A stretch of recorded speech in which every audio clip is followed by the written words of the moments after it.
The hospital room smelled faintly of antiseptic and fading lilies.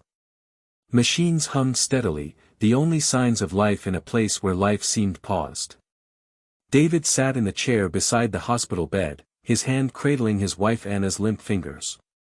Her face was pale, her chest rising and falling only because of the ventilator's rhythm.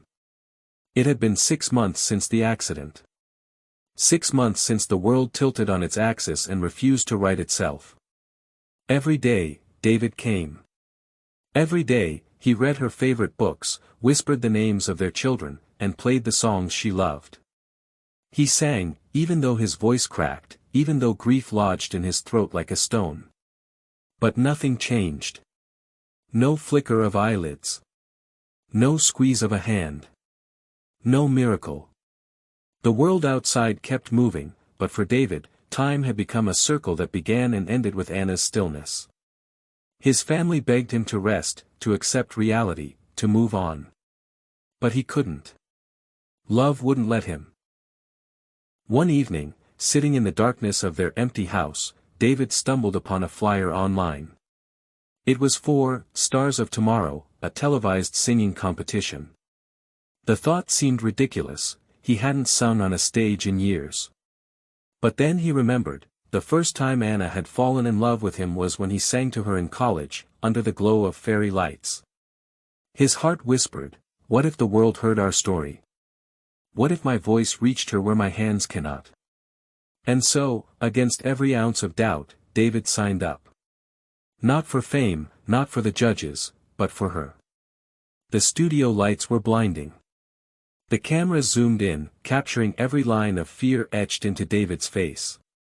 He stood center stage, clutching the microphone like a lifeline. His voice trembled as he introduced himself. My name is David Miller. I'm not here to chase a dream. I'm here because my wife is in a coma, and she used to love my singing. I thought maybe, just maybe, if I sing for her here, she'll hear me. Somehow. The audience gasped, the judges leaned forward, and for a long second, silence stretched. Then one judge murmured, sing for her. The first notes were shaky. His voice cracked as the memories surged, her laughter, their wedding vows, the lullabies they sang to their children. But then something inside him shifted. His eyes closed, and he sang as if his soul itself had been split open. Every word was a prayer, every note a confession of undying love. Tears streamed down faces in the crowd. The judges, seasoned professionals hardened by years of performances, sat frozen. They didn't just hear a song, they felt a man pouring his heart into a melody that carried the weight of life and death. When the last note hung in the air, there was no applause. Only silence. Silence so deep it felt holy. One judge whispered, I've never, in my life, been speechless like this. And then the audience erupted. Standing ovation. Thunderous applause. But David wasn't listening.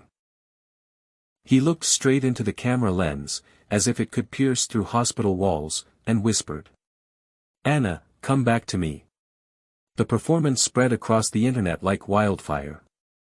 Clips of David's trembling voice and tear-streaked face filled timelines, and millions who had never met him now carried his story in their hearts. News anchors replayed it. Strangers lit candles. And outside the hospital where Anna lay, flowers and letters began to appear. Doctors and nurses in the ICU wheeled in a small screen to show Anna.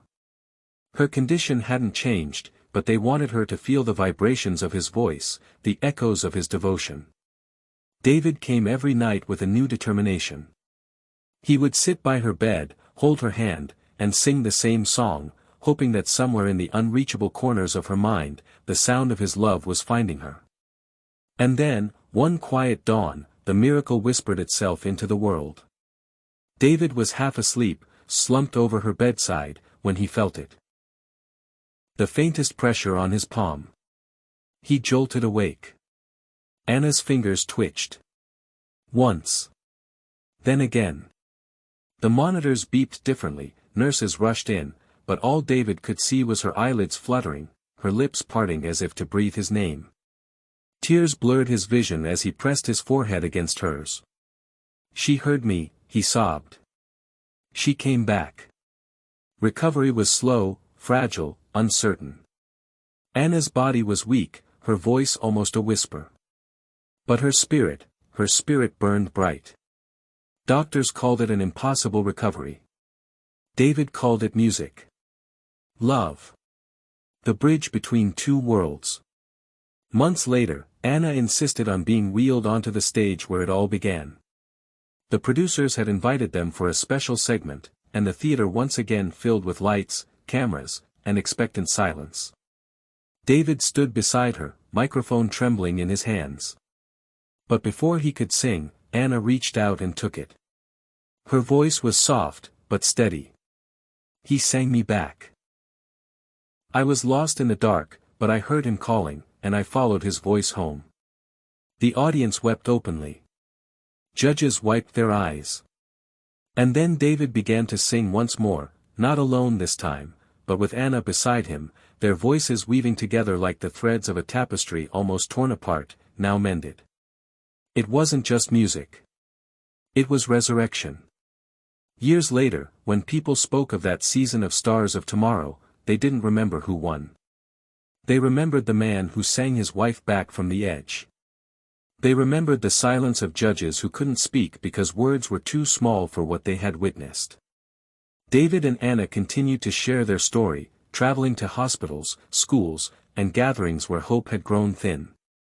They sang for patients who had given up, for families clinging to threadbare faith, for strangers who needed to believe in miracles again. Anna would often say, "We all carry a song inside us. Sometimes it takes love to remind us how to hear it." And every time David sang, he no longer sang to wake her, he sang to remind the world that love, in its truest form, is louder than silence, stronger than despair, and powerful enough to bring someone home.